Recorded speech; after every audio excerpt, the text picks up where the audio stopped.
Hey everyone, this is the Average Halo Gamer, and today I'm showing you how I made a full Halo ring out of Mega Blocks.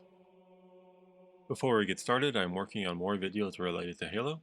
Please like and subscribe to be alerted when I release them. You can also check out my website at averagehalogamer.com or by following this QR code to see other ways to follow me, including on Twitter. To create this Halo ring, I needed multiple Mega Block sets. I already had one set built, so that is my starting point, but I had to buy 4 additional sets. If you are building this from scratch, you will need 5 total sets. If you start with 5 sets when you build yours, you may have more options than I will be showing since I no longer have the extra pieces from my original set. I quickly want to talk about the original set for anyone thinking about just getting that. I've had this built for a while. I believe I may have built it before Halo Infinite came out, but now I'm not entirely sure. What I have built here is exactly how the directions have you build it. I was always very torn on this set. I thought it was a cool idea, but it just looked weird being only part of the ring. It didn't really scream Halo ring to me. One of the first things I looked up after building it was if turning it into a full ring was even possible, and I was very glad to find that others have done this. While I am recording, I have some reference photos that I'm using of how others have accomplished this. Also, full disclosure, when I'm building sets like this, I don't normally deviate from the instructions. I normally build it and it goes on display. So I made a lot of mistakes that I will show you in this video, and I will try to explain how I would have done it differently in hindsight. I'm going to speed things up a little bit here. To start, let's unpack all the boxes and organize each bag together. As you can see, there are a lot of bags here. There are going to be a lot of pieces that you would not end up using. I'm going to be using the instructions as a reference, but not following everything in order. This is so I can build as efficiently as possible. To start, I need to figure out which bags I need. I have these little bowls that I got from IKEA that I use for board game pieces. I believe they are bowls for children, but I found they work perfectly for sets like these. One of the things that I would have done here in hindsight is to sort all of the pieces by their component type instead of just by bag, but I did not open all the bags right away. I tried to figure out which bags I would need. I'm going to be building every ring component so I have a maximum variety when figuring out the terrain. In the end, this will leave me with one extra component that I cannot use. For the first 2 sets of pieces I will be building 2 different but similar components at the same time. This is because they largely use the same pieces, so it'll be easier to pull out all the pieces at once. The first set will be the pieces that connect the parts of the ring together. These are steps 15 and 16 in the instructions. Since I am adding to my existing set, I am building 12 of each. You will instead build 15 of each if you are building from scratch. To start out, I'm going to get all the pieces together and put them into a grid. I like to make the grid match the grid in the book to avoid any confusion.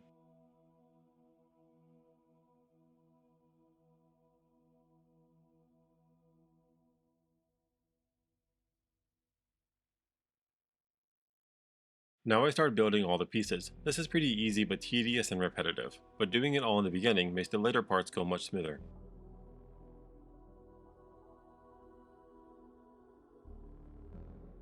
Here is the first finished piece. Then I start on the other connector.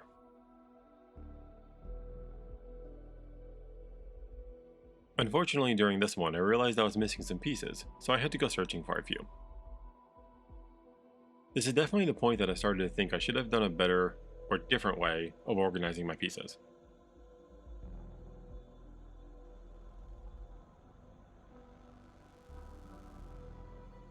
This is the second finished piece.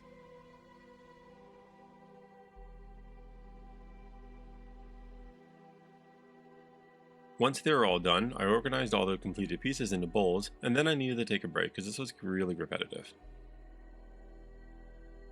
The next 2 pieces I am building are the sides of the halo ring. Just like with the connectors, I am building 12 each of these. You will build 15 each if you are starting from scratch. Just like before, I am collecting all the pieces I need before starting. This was much more efficient this time since I had fewer pieces to sift through. These were very easy to build and are identical except for being mirrored.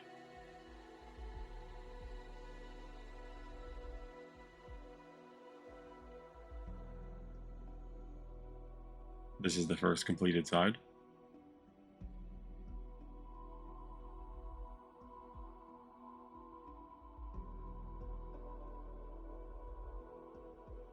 And this is the other completed side. Now that I have all the basic pieces done, it is time to build the components of the ring. This is where we really start deviating from the instructions. First, I need to find all the water and land squares. This meant opening several bags, since normally this is something spread over a few different parts in the instructions. Now we are going to build each segment. Following the instructions on step 19, I am building all the land and water segments. The instructions for both are identical, even though 19 only shows water. This is what a completed segment looks like. Normally at this point in the instructions, it would have you build the terrain and buildings on each, and then you would connect them. I did not do that. I let my excitement get the better of me, so I decided to build a barren ring. I just wanted to see it built. I don't particularly recommend taking this step since it caused more headache later, and it really ended up just taking longer to complete the set because I did it. I first had to start by taking the existing ring off of its base. The original instructions also have you add some extra pieces to the top of the base. I had to remove those so I could attach the other pieces. Then I just started attaching random segments. At this point, I did not really care about any plan or anything. I just wanted to see the entire ring built.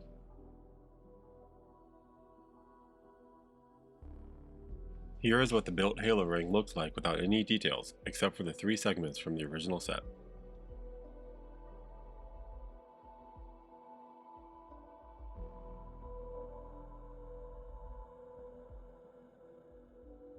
I screwed up a bit here and did much of this off camera, so I'm going to speed this up a ton. With the Halo ring built, I figured the next best thing would be to build the base. If you are doing this yourself, this is what I would actually recommend be your next step after making the segments instead of putting together the entire ring. To start this, I collected all the blue squares and put them in a 2x4 grid. This is wide enough to support the ring. If you want to make it bigger to add some other display components you can, but I think this is the smallest stable size. I am adding the base support similar to how the instructions have you add them in steps 1 through 3.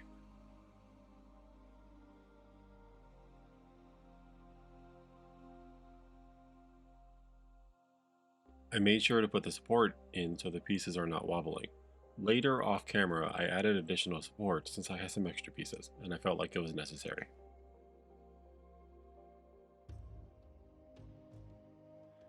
Just to get it out of the way, I wanted to go ahead and add the Halo Infinite piece on top. Before adding the rest of the pieces, I wanted to create the supports for the Halo ring. This way I could lay down the top around those pieces instead of needing to move them around later. Here I am using a reference photo to help figure out the base. The photo I am using has 2 supports on each end, and then 1 at the other 4 points. Make sure all the points are centered. Ultimately, the goal here is symmetry, so the weight is evenly distributed.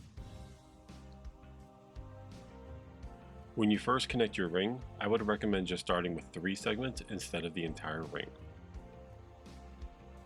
I needed to take some components off of my ring. I will get back to those in a minute though. I needed to start to build the supports. Thankfully, since I was following a reference photo, I mostly knew what these needed to look like, so I did not take a ton of trial and error. However, I did have some difficulty finding the pieces I needed. The exact way these are built are a little different, but if you want to see the instructions in the book this is based off of, look at step 12. I had to find the long gray pieces on steps 28 and 36. I will be alternating them to create as smooth of an outer ring as possible. To see how they would connect, check those steps. These are the pieces I had to take off my ring since I was starting with an already built set.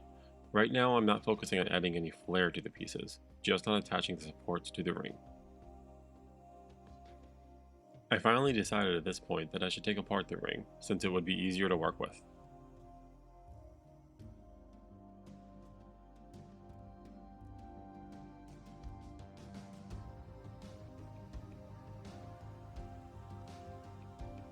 I had to start actually thinking about how I wanted the water and the land to follow through my ring. Since I am attaching the backs to these pieces, I don't want to have to keep changing them around.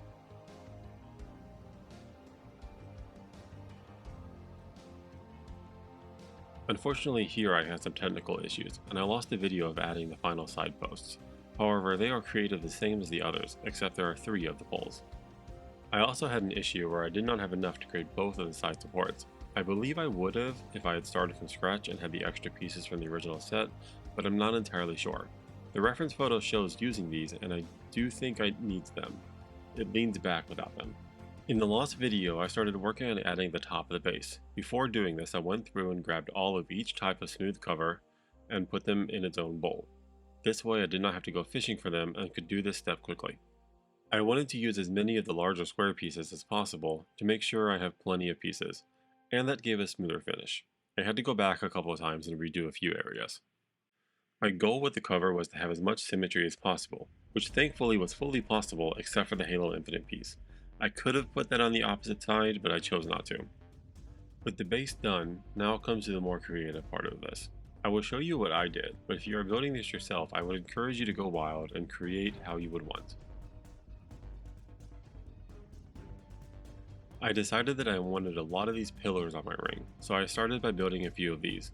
The reference photo I was using had a really long one at the top, and I really liked that idea, but I also wanted a few more. I did not know where the others were going yet, but this is so I had them handy. At this point, I also wanted to make sure I had all of my pieces available to me, so I finished opening all the bags. This way I can keep tabs on what I have left so I don't go too overboard. At first I ran into some issues where pieces could not easily be on the edge since they were at an angle. As you can see, I ended up dropping the entire thing. Thankfully things were not too broken, but it was frustrating. After that happened, I realized that I should build on each segment first, as the instructions normally would have you do, and then attach them to the ring. As I was designing this, one of the philosophies I really wanted was that things would flow from segment to segment. So instead of each section being independent, it would make sense that they were next to each other, as much as possible. This is a bit hard with having twice as much water as I do ground pieces, but I do the best that I can. So that is why here I have a water piece flowing into another water piece, but then I'm adding some ground pieces. My strategy with the Forerunner structures was to try to think of what their purpose may be, but also sometimes just place them for mysterious reasons. For example, I figured this one had something to do with water, so I placed it partially in the water. My plan here was for the next piece to have more greenery, so I made sure to include a couple of trees, so it flowed in.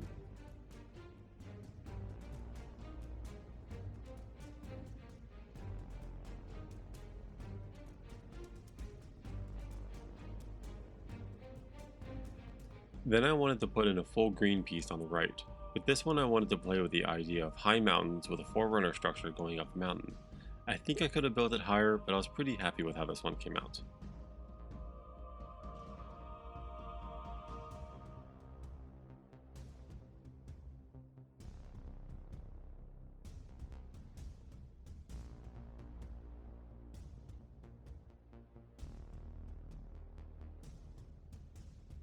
With that piece attached, I'm really happy with how the ring is coming out so far.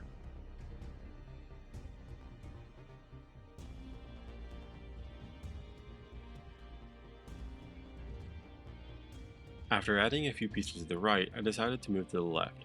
Here I wanted to make a plan that spanned multiple pieces that also had the added benefit of using up some of the water pieces that I needed to use up. I wanted to try making a single body of water that spanned 4 segments, including the segment that was already there. But I did not want it to be just a straight line of water. Doing this meant that I would need to change the back of one of the pieces so I could put a water segment there. Since these were going to be connected, I started work on 2 of them together. As I was building this, I wanted to make sure the water did not break. I would let myself make a river off of the water that could break, but I wanted to have a single path of water from the first to the 4th segment. Then I added the final water segment here. Unfortunately, by this point I was starting to run out of green. I think I would have been able to add more if I had my original set, but I did the best with what I had. Since I knew the next segment was going to be ground, I could start to introduce those pieces into the top of the segment. I liked the look of a barren hill at the top of this with seemingly some mysterious Forerunner purpose.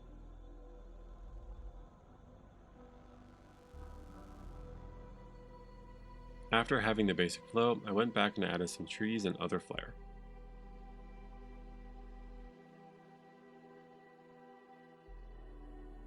Then I had the weird idea to stick one of these pillars in the water. It made me think of Halo 2 a bit.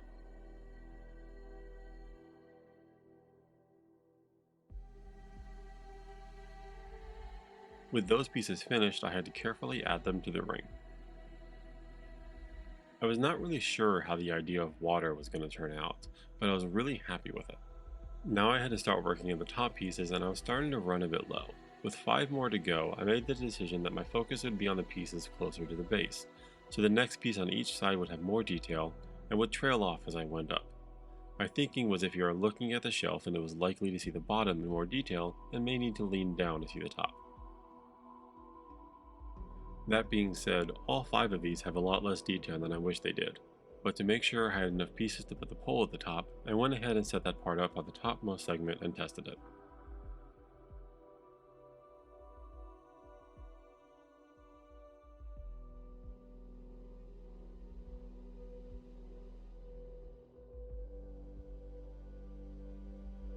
I don't have a whole lot to say on these pieces. I tried to keep the flow as much as possible, but it was really try to make something that looks as good as possible with the limited pieces I have left. I had to use forward instructions in places that I did not originally want to do, but it was the only option I had left to break things up a bit. But as you can see, things got repetitive fast. Trees and those weird little one square pieces became a lifesaver for these.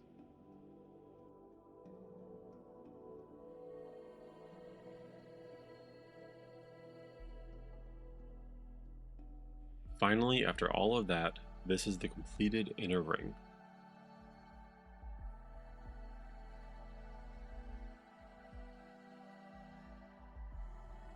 Now I need to do the outer ring, and this is where I have one of the biggest regrets in how I went about building this. At this point, I did not want to take the ring apart, but I still need to carefully remove it from the base. As you can see here, carefully still means several parts came off. The ring is pretty fragile at this point. In trying to fix it, I kept snapping off other pieces, so this is really not the way I would recommend doing this yourself. I would add the outer ring before you attach the segments to the ring. I wanted to keep the outer ring mostly simple. I started by adding the gray pieces to cover up all of the ring, so I had a clean slate to work with. Unfortunately, I did not have enough of the gray pieces to fully alternate around the ring, so I had to use some smaller pieces to extend the shorter gray pieces in a couple areas. As I went around the ring, I started with the blue pieces in the middle, and then I used the dark gray pieces to make a pattern on each side. I did not want this pattern to be the same on each segment.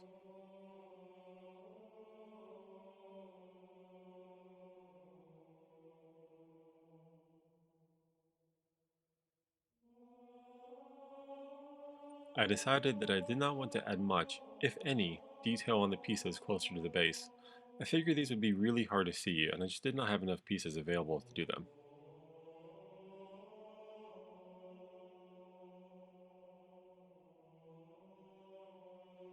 With the outer ring done, I had to carefully add it back to the base.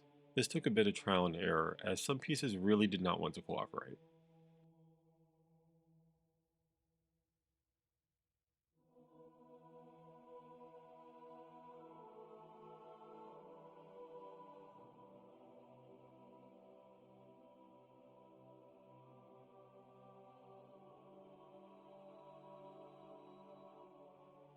And here we have the completed Halo ring. I'm so happy with how this came out.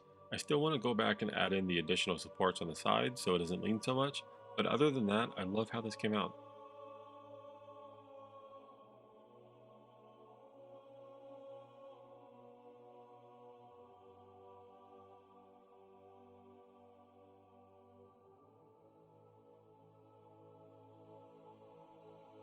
Thank you so much for watching. This is my first time making a video like this.